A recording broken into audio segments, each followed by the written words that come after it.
Welcome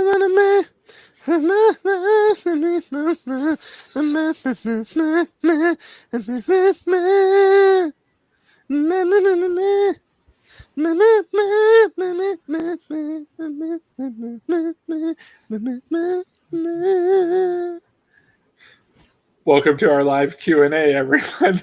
I don't know if the kids appreciate our theme song or not, but I do. Every time. For whatever reason, I don't get tired of that theme song at all. And hopefully you guys don't get too tired of it either. But welcome. Huh? Can we just acknowledge the transition from I faded out and then you said, "Welcome to our live Q&A." It was pretty good. I'm just saying. I think we're finally catching on. I think it's good. I think we're doing well with this. So we're getting our timings down and all that. So hilarious. But yeah, so welcome to our live Q&A. Give kind of a little moment for people to get on here and everything. So welcome. Just a reminder too, the link to the Google form is over there in the comments. Okay, that throws me off. When we're using this program, I have to do opposite. But then on the live YouTube that I was doing on Wednesday, I pointed the right direction and it was like the right direction. So I don't know. This is weird. Anyways. You don't use StreamYard for that, do you? No, I don't. That's why. So somehow this flips it for some reason. I don't know. Yep. But yeah, so welcome out there. Hello, Hannah Martin. Good to see you. Hello. So again, the link is there in the comments where you can send questions or you can always send them live.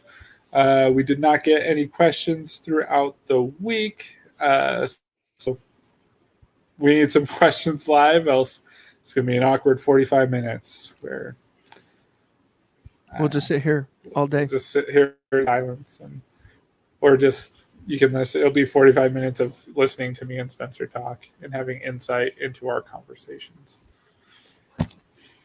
That'll be weird. Yeah. But yeah, so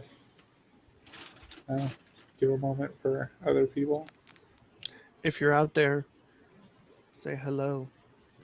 I'm pretty sure there's only one viewer right now and they already said hello. Really? Yeah. It says one viewer. Is it working? Give me your computer. Give me your computer. Addie's on it. It's not letting her chat. It's not working. So. That's weird. Yeah, it's just saying one viewer right now. Maybe there's like a bunch of other people out there that we're just not sent. I don't know. Maybe. Yeah, and we have to. Oh, that's weird. I can hear myself. I can hear myself through that too. Oh.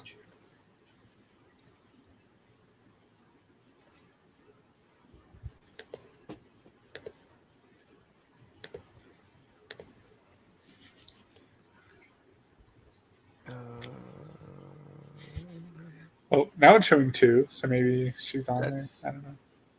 Or is that someone else? Oh, Ellie's here now. Hello, Ellie. Good to see you as well. Thanks for joining. Good to see you as well. Why does it say Girl Hilliard? Whatever. I don't know. That's her YouTube name now. Girl Hilliard. Yeah. Hold on. I'm gonna try to change it. Ooh.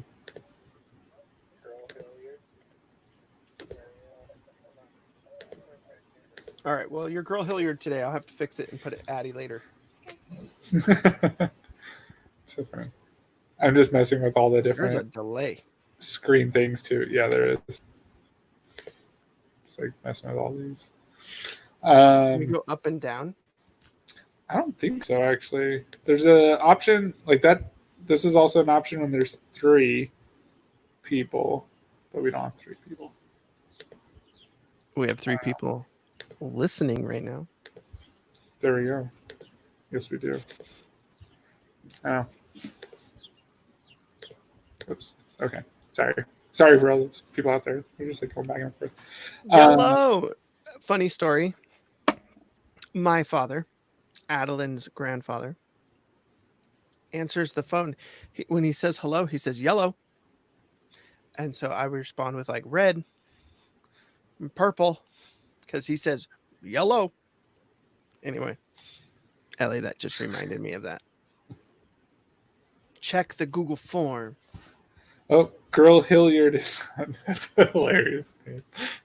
I don't know why it did that. Like we created this one account for all of our kids, and it's called Girl Hilliard, but it gave me the option to change it, and then it just like I clicked enter too fast. So I'll get her set up next time. It'll say Addie. Okay, Mine see. says Check the 2. Google form. Hello, 2.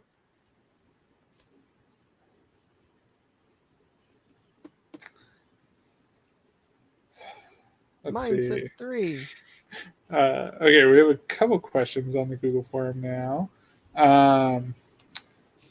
First one, I'll let you handle it because you're the expert on this. Did Spencer get a haircut? I did. Yes. I was going for the youth pastor look, like Chris's hair, but then my cul-de-sacs, they don't really line up that well, and so I just shaved it. That's so funny. I told the barber, I said, line me up like a youth pastor, and I showed him a picture of Chris. There you go. There's 4 indeed. 4 what? People, viewers, we're growing. Yay. Growing by the minute. All right. So, okay, we have a question. I guess we could get into this. Let's kick it off. All right. So the other question on there was not only are people interested about Spencer's haircut, if he's gotten haircuts or not, but also how does one go about sharing the gospel with someone of another religion, especially if it's one similar to Christianity like Islam or Mormonism? It's a good question. It's a great question. Do you wanna kick us off, or do you want me to? So yeah, I can kick us off. I need to collect my thoughts.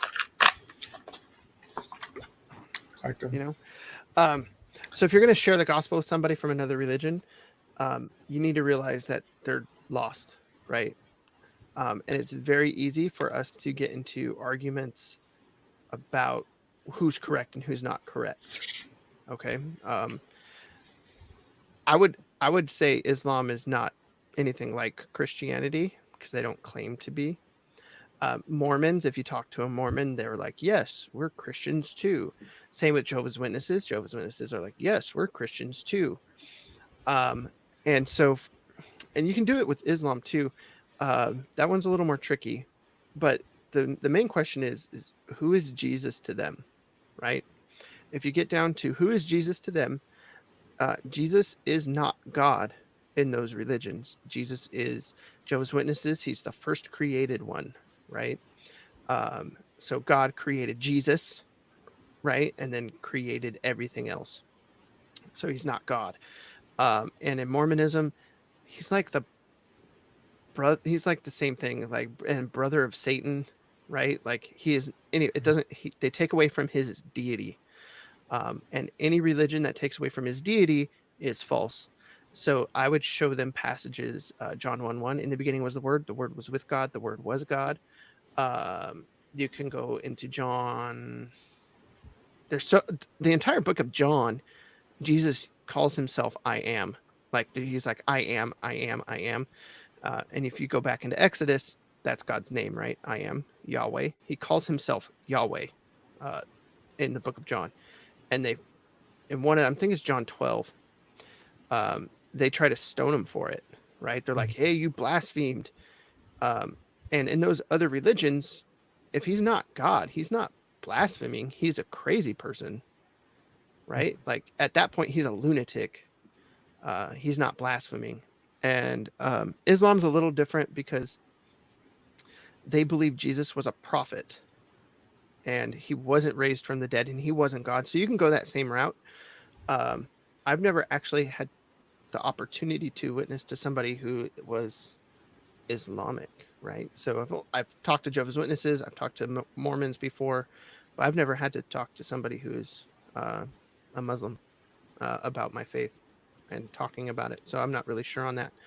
But all of them, I would say, it comes down to who is Jesus to you, right? He either is God who died on the cross for our sins, and it's by grace through faith that we come to a saving relationship with him, and not by works, right? In Ephesians 2:8 and 9. All the other religions say Jesus died, but we have to do something else, right? Like Mormonism, Jehovah's Witnesses, all those things. It's Jesus died for our sins, but now we have to do this work, right?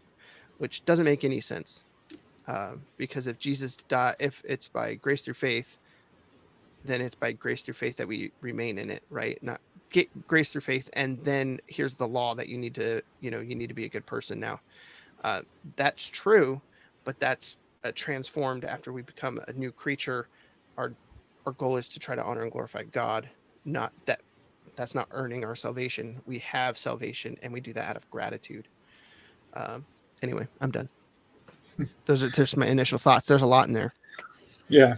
No, yeah, that's good. Yeah, I think, yeah, we've talked about this a little bit in the past too. And I think, yeah, we come back to that idea where I think really, like Spencer hit, like any false religion really, like you can boil it down to like they believe something like off about Jesus, right? Like their view of Jesus is wrong, right? Like, and that's what you can almost boil it down to. And so I think Spencer's right, where like that's one way you can kind of even start the conversation, right? If you're kind of like, I don't even know what to say, like, or something, just start talking about like who Jesus is, right? Like, and kind of like working through that. And then like my other kind of recommendation where I think I've learned with my interactions with people is to make sure you stay kind of on focus a little bit, like where you're staying focused on like the central issue of like the gospel, right? Like, because I think that's happened to me where I've like got talking with people of other religions, and I think it's so easy where they can say something like that's wrong, and I'm like, oh, that's wrong, I need to address that. And then we're talking, and then they say something else that's like wrong, like, okay, I need to address that. And well, it's good to like address wrong things they're thinking if they're kind of just rabbit trails going down, like that aren't like kind of like related directly to like the gospel itself.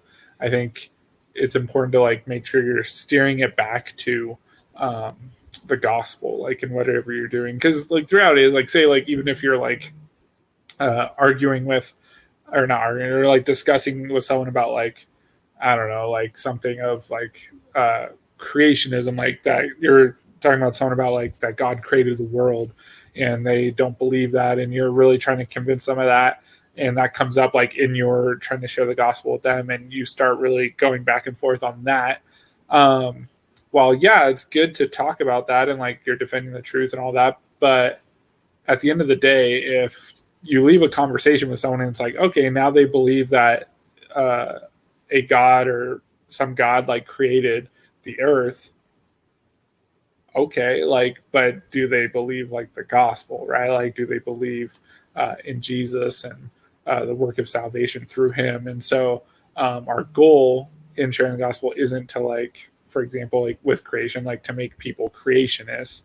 Our goal is to make followers of Christ, right? And people to place their faith in him. So I think that's another thing to keep in mind, right? Like is to make sure you're staying focused on the gospel as you talk with people about other religions and stuff. And yeah, so kind of like, yeah, basic things, stay focused on gospel, discuss Jesus, right? That's an easy way. And there's a lot of resources out there that you can actually like research other religions, right? That's like a good way to like, because you can like, while each person can be kind of different within a religion, right? Like each person's kind of unique, right?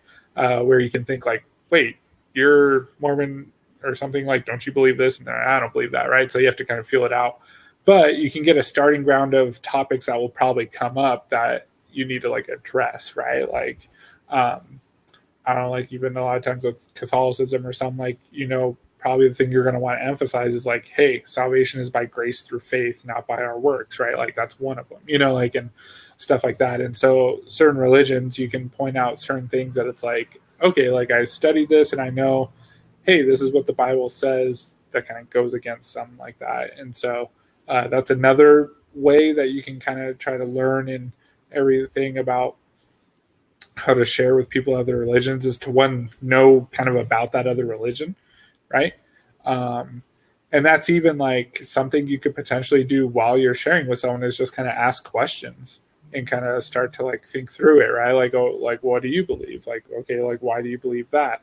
Like, and like kind of like play stuff out to expose that, because the reality is like what they have is not truth, and so there's going to be the ability to kind of poke holes in whatever their arguments are, or different things, right? Because they're not grounded in truth in reality, right? Like whereas Christianity is. And so I don't know, we can bring that to people as well, if that all makes sense. So yeah.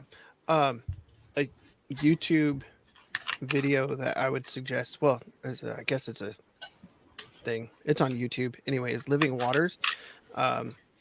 It's Ray Comfort, and he does a very good job of explaining. You can listen to him share the gospel with Mormons or Jehovah's Witnesses or just people on the street. He just goes around and shares the gospel with people. And that's a really good way. And I think he has some videos on like the differences between Mormons and Christians, Jehovah's Witnesses and Christians, and how to share the gospel with them. So that's a good YouTube resource. That's like 5-10 minutes long, where you can get some quick tips. mm-hmm. That sounds really bad when you say it that way. Yeah, but I think it's true. I mean, you can learn a lot like from what other people do, and just because like those videos, I've seen some of those where it is like they are like just, it's real life conversations, like what they're talking with people, and so that's a great resource where you can check that out. Of okay, like how do I? Because we might be kind of lost of like, okay, what exactly do I even say? Like I think the hardest part a lot of times is just starting, right? Like starting the conversation. And so that's where you can even get some examples with that and everything. So that's good. So there you have it.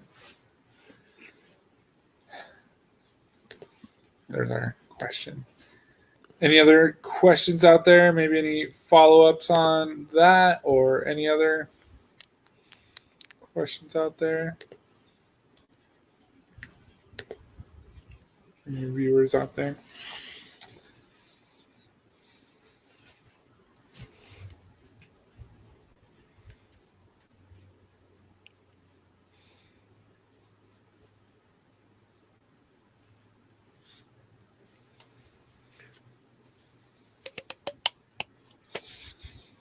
All right. I'm trying to think of if there's anything else on that last question.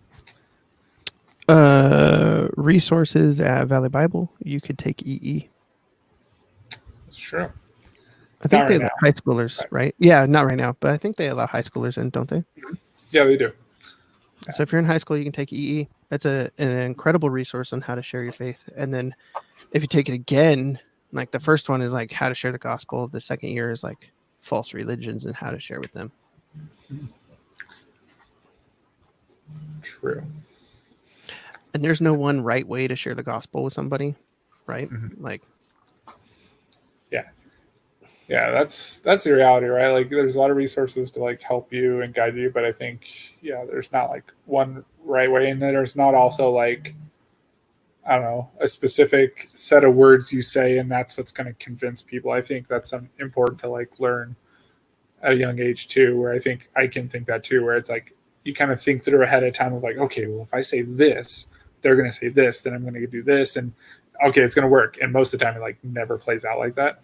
But then also we can think like that someone's salvation is just dependent upon like the words we say and stuff like that. And that's not true either, right? Like, I think, yeah, we want to proclaim the gospel, proclaim it clearly and accurately, but ultimately it's God's work in people's lives, right? It's God's working in their hearts to bring salvation to someone. And so we can have the most well-crafted, well-argued presentation of the gospel that leaves a person to the point of, yeah, like, I think all that you're saying is true, but then they just say, but I don't want it.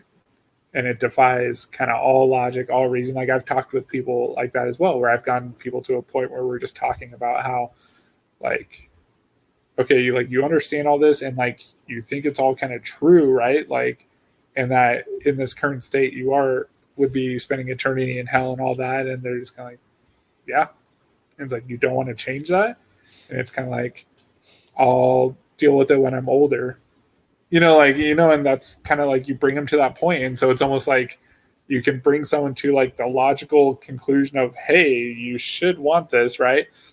But then if God doesn't work like in their heart, it's not going to bring about that change. And so I think that's important to realize with sharing the gospel is ultimately, like, it is still God's work. Like, we're proclaiming Christ and the gospel in that, but and that's our responsibility to be faithful to that, but ultimately it's God's work to save people and stuff like that. And so that's another kind of, point in sharing the gospel to keep in mind. Yeah, I think that's especially true when we're talking about people who are in a cult or a false religion like Mormonism or Jehovah's Witnesses. You're going to talk to them, and 99.9% of the time they're not going to be like, oh, I've been misled and I am not saved. That's not going to happen. A lot of these people have grown up in it, and their entire lives are based around this religion. And so it's a big decision for them to realize that they're not following truth and that they're in a cult or a false religion. And it requires on their part a lot of sacrifice a lot of times. Like, just imagine if you were a teenager and you were a Jehovah's Witness, and then all of a sudden you realize this is wrong, but your parents are still Jehovah's Witnesses, right? Like, your entire family is, and then you have to work around that. That's not easy, right? That's, your family is going to excommunicate you. Like, they won't talk to you. You have to realize that you're asking them to sacrifice everything, right? And that's not easy. Which, I mean, we talked about that summer camp last year, right? It's like, great, salvation is free, but it does cost everything, right? It costs our life, and that's especially true for people who are leaving like Mormonism or Jehovah's Witnesses, because their family won't talk to them anymore, right? They're going to be cut off. Mm-hmm. So that's, it's not just like, oh, I'm going to share the gospel. There's a whole lot of, like, yes, that's our job, and the Spirit will work through that, right? If it's God's will. But there's it's a lot more nuanced, right? Than like somebody who's like an atheist and they're like, oh, I'm wrong. Like, that's a lot easier than somebody whose entire life is embedded in a cult. So yeah, that's true. Cool. We have this question from Girl Hilliard. Thanks, Addie. Have you ever eaten squid? Yes, it's delicious. Is it? I have calamari. You've not had calamari? Oh, I've had calamari. That's squid. It's fried squid. It's fried. I don't know. I feel like as soon as it's fried, it's like, I don't know. It's kind of like whatever. Calamari is fried squid. So you've had. Yeah, and I've had. Was it good? It is delicious. Oh. But I feel like, yeah, I can't do like the fresh, like, I don't know, like the tentacle, I don't know, where I can see tentacles and stuff. Like, nah, I can't. Nah. Have you never done had that? The calamari with the little tentacle, the fried tentacle? That's fine. I've only had calamari in like sushi, where it's like hidden amongst like rice and seaweed and sauces and other stuff. Yeah, so. I'll do it. I'll eat it live. Squiggling black ink all in my face. Ew. They make a thing, squid ink ice cream, and they make squid ink pasta. Like I've never had those things, and it doesn't sound delicious, That does but not sound it good at sounds horrible. But people eat it. Squid just tastes kind of like fish. all. I don't know. Part of the You know? texture thing, I think, at some point where Octopus. I have a texture problem with octopus. Like I had maybe that's more what I'm thinking of. octopus sushi. Like it was like a tentacle, and I ate it. But who is that? Who is what? General Admiral Akbar. Oh, Admiral Ellie Akbar said you Star ate Wars. Admiral From Akbar. Star Wars. It's a trap. She's seen it. It's fine. It's a trap. Yeah, the best line of all the movies. It's a trap. He's got one line. No one knows who this guy is. It's a trap. Thank you, Captain Obvious. It's a trap. Yeah. So yes, squid. See? Oh, thank you. There it is. Cool. Any other questions out there? Yes. Checking the Google form. Right.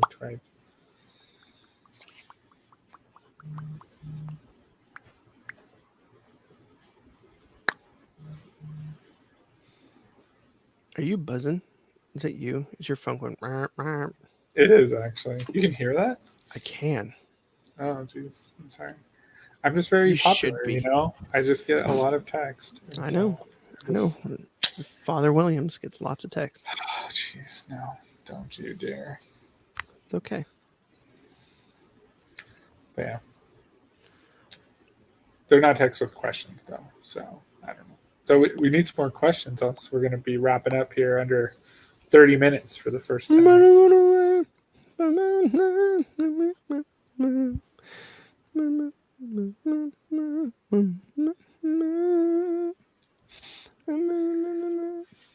Is this the waiting version of this?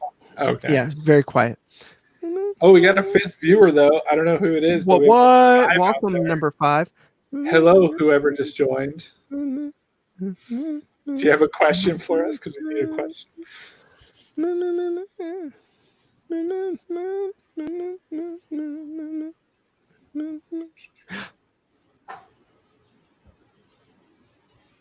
Okay, another question. We got a question. Sharing the gospel again as well. Staying on the topic, that's good. How can I better take opportunities to share my faith? What are some average opportunities I might come across? That's a good question. I think one is just, I don't know, I think just looking at, we probably have more opportunities than we think, right? And I think average opportunities, I guess, would say is just people you normally come in contact with, right? That could be potentially family, could be certain friends, could be neighbors, it could be people at whatever extracurricular activities you do, whether that's sports teams or dance teams or music practice things, cooking classes. I don't know what people do, something like that.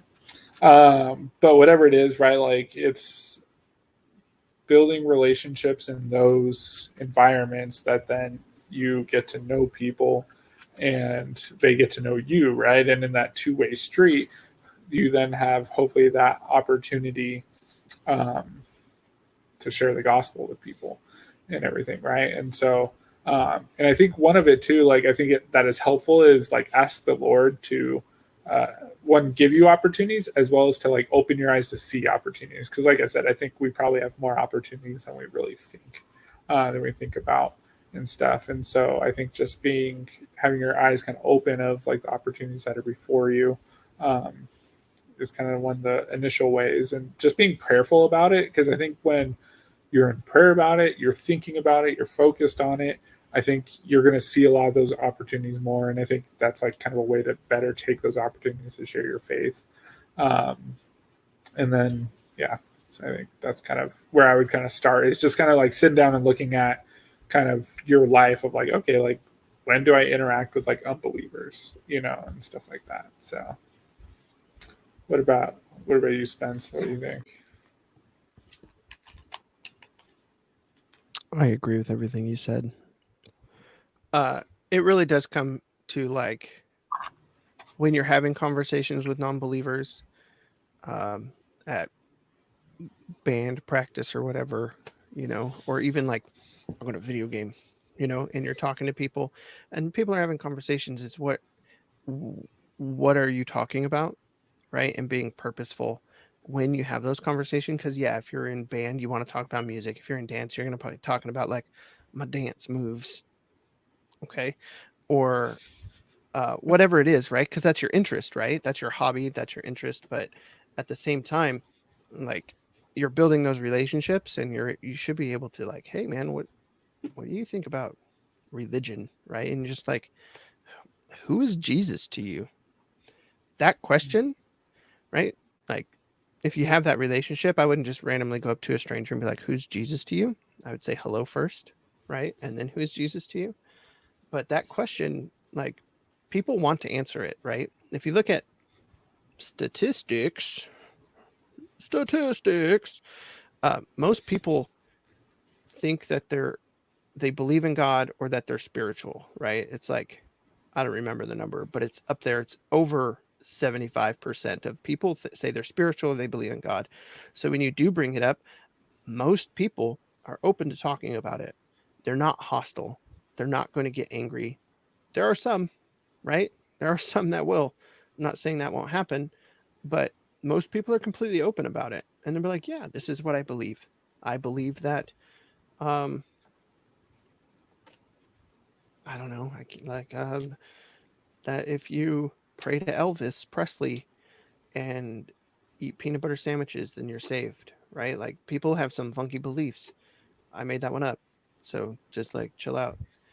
Then you're able to talk to them and say, so how does that save you? Right. And then who is Jesus to you? And that question, who is Jesus, is the most important question that you're going to be able to ask them, because like Chris was saying, it doesn't matter if they believe in creation. It doesn't really matter if they believe that the Bible is the word of God, right? Like you can be like, yeah, the Bible, like demons believe, right? That's in James. Demons believe the demons are orthodox, right? They have very good theology, but they're not saved, right? It comes down to Jesus. Who is Jesus, and what do you do with that person, right? Like he is who he says he is, or he's not. It comes down to a yes or no question. But I would just say like taking those opportunities and just stepping out in boldness helps in those average day-to-day conversations, right? Like just steer the conversation a little bit, right? Like, oh, you like to dance? Cool. How do you think we're able to dance? Right? Like, where do you think that comes from? Oh, it comes from this and this, and comes from, I don't know. And like, man, I think God is really creative, giving us the ability to express ourselves via dance. And there you go. You're in, right? Like, boom, I can share the gospel now. Yeah, I think, just to like the reality of like just building relationships with people. And if Christianity, if your faith in Christ is really important to you, then that is going to come out to like other people, right? Because even just another kind of easy example, right, is you could ask someone like, hey, what'd you do over this weekend or something, right? Like easy question. They could do something. Most of the time, right, they'll probably ask back, well, what did you do? And you could easily say like, hey, I actually went to church and had time with my youth group and stuff. And I mean, well, it might be online church right now, but stuff like that. Like, and then you can ask, do you go to church or anything? And there you go. Like, you're kind of like another way you're kind of in and be able to talk about that and everything. And so I think it is just part of that, right? Building those relationships where you get to know people and yeah, just like looking to, again, be purposeful with those conversations. There's a lot of subjects that you can turn to be able to then turn it to a spiritual conversation, right? Like I think you can do that with most things, right? And so, yeah. I would say be genuine too. Like if you're going to build relationships, be genuine in your relationship. Like don't go, I'm going to pretend to be this guy's friend so I can share the gospel with him. Like, Mhm. that's not right. You're now lying to them, right? And like, that's bad. So be genuine in your relationships. We're called to love people, right? And so actually love them, right? Yeah. Yeah. I think people can tell when you're not really genuine and you don't really actually care for them, right? And so hopefully, yeah, we are genuine with people and wanting to care for them and love them. And then hopefully when we do share the gospel, they'll see that as like, oh, they really do care for me and that's why they're telling me this, right? And so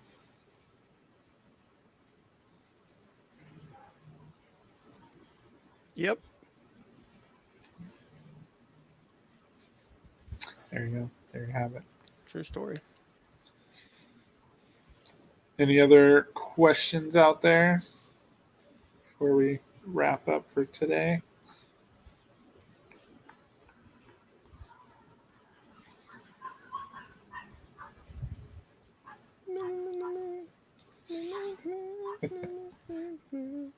Get people a moment.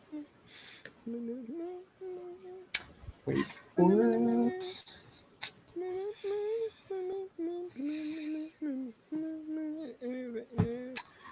Anything in All the right. other one? Google form. I'll double check real quick. Nope. All right. Well, I think that will wrap up our live Q&A for today, though. All right. So thank you for joining us, and we'll hopefully see you next time. All right. See you guys later.